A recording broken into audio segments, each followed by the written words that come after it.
What does it really mean, to provide mental health care that isn't just effective, but actually deeply understands where someone's coming from, their unique background, Yeah. especially with these complex, uh, often misunderstood conditions? That's exactly what we're digging into today. Yeah. Yeah, this deep dive, it's all about the critical role, and it is multifaceted that nurses play in delivering culturally sensitive, inclusive mental health support. Ah, okay. And our source material, Nursing Mental Health and Community Concepts, it really makes it clear just how central this kind of holistic approach is to their practice. All right, so our mission then is to unpack this comprehensive approach nurses take. We're going to explore, well, everything. From understanding how culture profoundly impacts mental health Mm-hmm. to the practical stuff like the nursing processes, communication techniques, and even that really vital piece about self-reflection. Yeah, absolutely. So get ready for a journey that hopefully connects the theory to, real-world, deeply human impact. And one of the real strength of this source material is how it immediately grounds these big concepts. It uses these spotlight application sections and quite detailed case studies. Oh, nice. So it's not just abstract ideas, it's about seeing these principles actually play out with real people, real situations. That's fascinating. Okay, so let's dive into some of those scenarios then. What's one of the first cases that this source brings up? Well, it starts with sample case A. This is a 32-year-old client diagnosed with major depressive disorder. And we're not just talking about a bad mood here. This is a serious condition. It impacts pretty much every aspect of life. Right. He presented with, classic, quite heavy symptoms, a sad affect, really intense hopelessness, even a desire to die, difficulty sleeping, poor hygiene, just really struggling. Wow. So, okay, given those severe symptoms, what were the immediate nursing diagnoses, like the top priorities right there at the start? Right. So the nurse immediately identified hopelessness, imbalanced nutrition, and self-neglect. But the absolute top priority, and for good reason, was risk for suicide. That was because of his stated desire to die. Makes sense. And the insight here is really the speed and the comprehensiveness of that immediate response. Interventions focused instantly on safety. So screening for suicidal ideation, placing him near the nursing station, getting a one-on-one sitter. Right. Constant observation. Exactly. Removing any potential hazards, getting a no-harm contract. And they also collaborated really quickly for medication orders, often starting antidepressants right away. That immediate focus on safety is, incredibly intense. But okay, beyond the immediate crisis, what about the more comprehensive ongoing interventions for depression? Yeah, once that immediate safety is established, the care definitely broadens out. These interventions usually include a combination of pharmacological treatments, so Ah. medications, and various psychotherapies. This source specifically highlights cognitive behavioral therapy, CBT, which helps patients identify and change those unhelpful thought patterns. Right. I've heard of CBT. Yeah, it's very common. Or dialectical behavior therapy, DBT, which is great for building skills in emotional regulation, managing distress. Nurses are also actively teaching adaptive coping strategies, things like journaling, exercise, good sleep habits, healthy food choices. Practical things. Very practical. And then there's something called milieu therapy.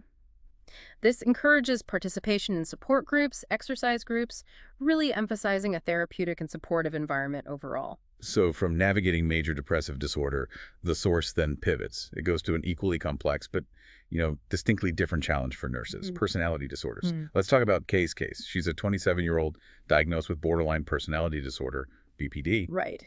and she was presenting with depression, suicidal thoughts, and self-cutting. Yeah, BPD is often characterized by these really intense mood swings, impulsivity, difficulty with relationships, which makes the nurse's approach particularly critical. Kay's symptoms included anger, anxiety, impulsiveness, difficulty controlling emotions, self-injury, and what are often described as stormy relationships. Okay. So for BPD, nursing interventions have to be rigorous. They demand incredible consistency. Safety is, again, paramount. That means explaining policies, expectations right upon admission, searching belongings for potential harm, implementing suicide precautions. Seems standard, but crucial. Absolutely. And crucially, they set and consistently enforce clear boundaries. They address manipulative behavior directly, but neutrally. And they remain neutral when addressing self-inflicted wounds, guiding the client to identify triggers and find healthier alternatives. Right. Kay's positive past experience with DBT actually highlights its importance for developing those vital coping skills. You mentioned setting clear boundaries for BPD. That sounds, incredibly challenging. Does the book elaborate on how nurses navigate that emotional push and pull? Or, how they ensure consistency across different shifts, different staff members? It really emphasizes consistency as the core, yeah. The underlying principle is that while empathy is vital, clear, consistent limits actually provide a sense of safety and predictability, something a patient with BPD often lacks internally. Ah, okay. That makes sense. It's about making sure every single team member reinforces the same expectations. That reduces confusion and provides a stable environment for them to build skills. That consistency is, well, it's actually a key therapeutic tool in itself. That's a really vital point. These examples truly highlight the importance of immediate safety-focused interventions. But what about supporting a patient like Dana, a 34-year-old victim of intimate partner violence? Here the crisis isn't self-harm, but an external threat and trauma. That's a very different yet equally critical scenario. Profoundly different situation, absolutely. Dana presented with physical injuries, even diabetic ketoacidosis, which is a severe, life-threatening complication of diabetes, and severe anxiety. So here, nurses applied trauma-informed care principles. That means prioritizing physical and psychological safety above absolutely everything else. And what does that look like in practice? Well, it meant asking Dana what she needed to feel safe. Moving her to a quiet, private room, minimizing disturbances, getting her consent for anonymity if she wanted it, and ensuring staff consistency, the same nurses if possible, to allow for rest and healing. So it's really about empowering the individual, even right in the middle of a crisis, rather than just dictating care. How did they address her severe anxiety then? They taught evidence-based methods, things like deep breathing, grounding techniques, simple but surprisingly powerful tools to bring someone back into the present moment when they're feeling overwhelmed. The focus was really on empowering Dana with choices and creating predictable structures for her. And then for discharge, the team prioritized safe housing and employment. They recommended community wraparound services, things like transitional housing, job training, maybe daycare, medical care, and CBT again. It's an incredibly holistic, patient-centered approach. It looks beyond just the immediate symptoms to long-term well-being. These case studies really do drive home the intense skills nurses need. Yeah. But how do they develop those skills? The source emphasizes these aren't just abstract ideas, they're capabilities that have to be honed through practice. While it doesn't explicitly describe, say, role-playing, it does lay out all the foundational knowledge you'd need to apply in those kinds of simulated situations. Precisely. Yeah. Through practicing, you can really integrate cultural sensitivity and awareness. Like you could practice welcoming introductions in a way that's culturally appropriate, that respects an individual's background. You also practice establishing a truly safe environment, maybe simulating hazard removal for a suicidal client, or using non-threatening body language in a trauma-informed way. The core idea is getting hands-on with patient-centered care, actively involving the client in all aspects of their treatment, and really individualizing their care plans. And within all of that, effective communication is just, well, paramount, isn't it? The source emphasizes creating an open environment, using a non-judgmental approach, and especially using simple, clear language. Absolutely. So instead of medical jargon, you might just ask something like, tell me more about what happened, really inviting their story. And summarizing and clarifying is also critical. Rephrasing the client's words to make sure you fully understand, like, so let me see if I have this right. Your brother pushed you off your bike and then laughed when you fell. Is that correct? It just makes sure you're both completely on the same page. Right. Avoids misunderstandings. Exactly. And it's vital to respond sensitively to trauma, thanking the person for sharing difficult information, for instance. That builds immense trust. Active listening, too, gets its own moment in the spotlight with the solar mnemonic.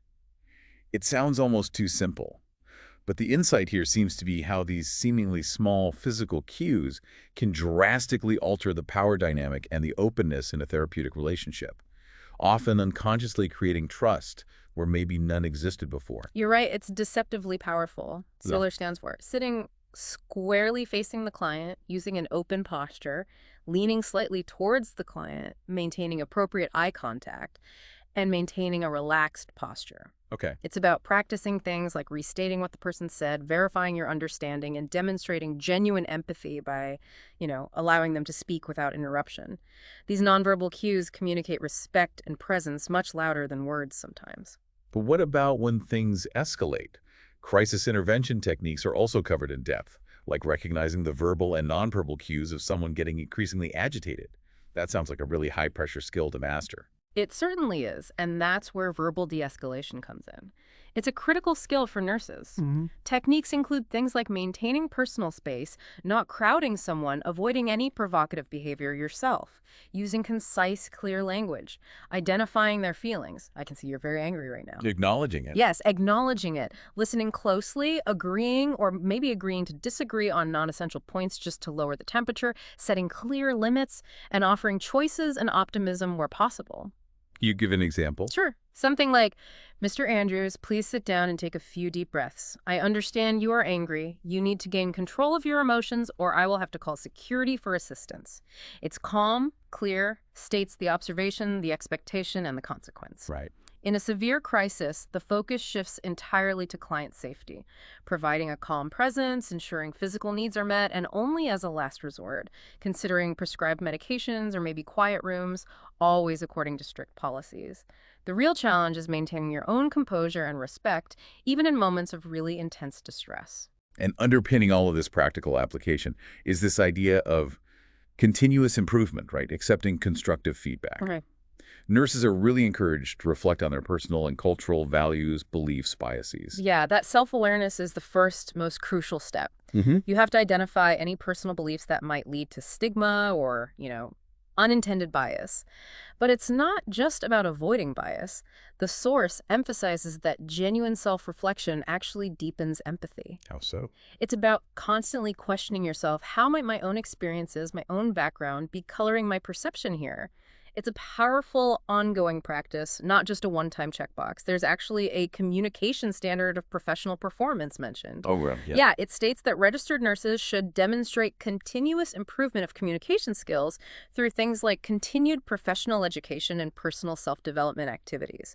Basically, getting constructive feedback in practical settings is invaluable for refining skills and delivering truly more effective, patient-centered care. Okay, so all these individual skills and insights, they sort of funnel into a cohesive whole, the nursing process, which is the framework for creating that comprehensive care plan.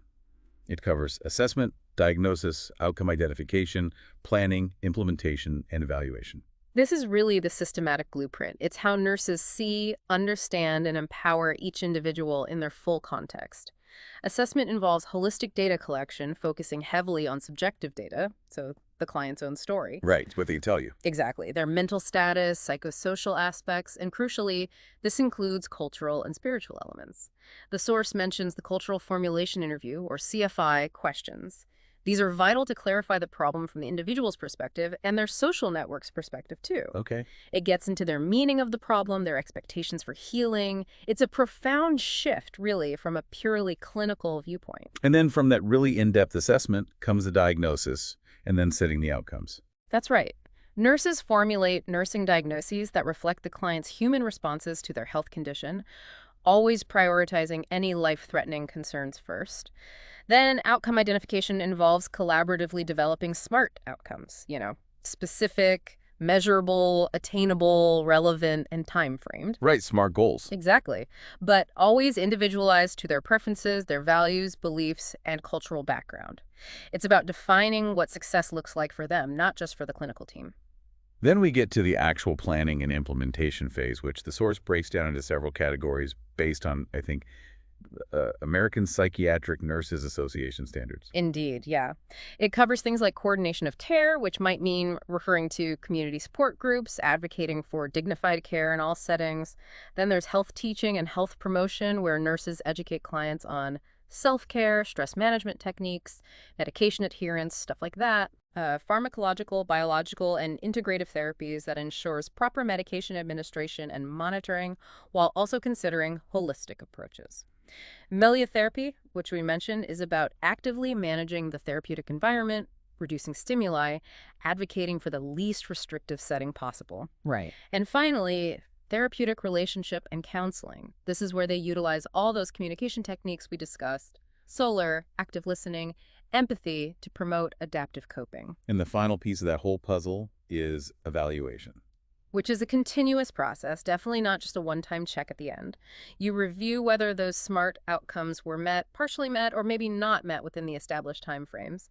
Then you analyze the data and, crucially, revise the care plan as needed based on that evaluation. So it's iterative. Exactly. This systematic approach, when it's deeply informed by an understanding of cultural influences, allows nurses to develop these comprehensive, truly patient-centered plans.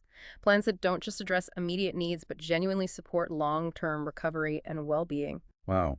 We certainly covered some extensive ground in this deep dive. I mean, Yeah. from those detailed case studies showing critical interventions for really complex conditions like major depressive disorder, borderline personality disorder, trauma from intimate partner violence, to the specific communication techniques like solar and verbal de-escalation and the crisis intervention skills. Mm. It's just so clear that these practices are built on a foundation of deep cultural sensitivity, active listening, and that continuous self-improvement piece. And that nursing process assessment, diagnosis, outcome identification, planning, implementation, evaluation, it really isn't just some clinical checklist or framework. It's a systematic approach to truly seeing, understanding, and empowering each individual, always adapting to their unique preferences, values, beliefs, their cultural background. Yeah. It's about building these comprehensive support plans that address the immediate needs, sure, but also support long-term well-being and really acknowledge every single part of a person's identity. So wrapping this up, what does all this mean for you listening? Maybe consider how these deeply human principles, empathy, active listening, individualized, culturally sensitive care, how they could potentially transform any interaction in your life, not just in a clinical setting. What might shift if we approached every connection we make with that kind of profound intentionality and respect for the unique person right there in front of us. Thank you so much for joining us on this deep dive. Until next time, keep connecting and keep growing.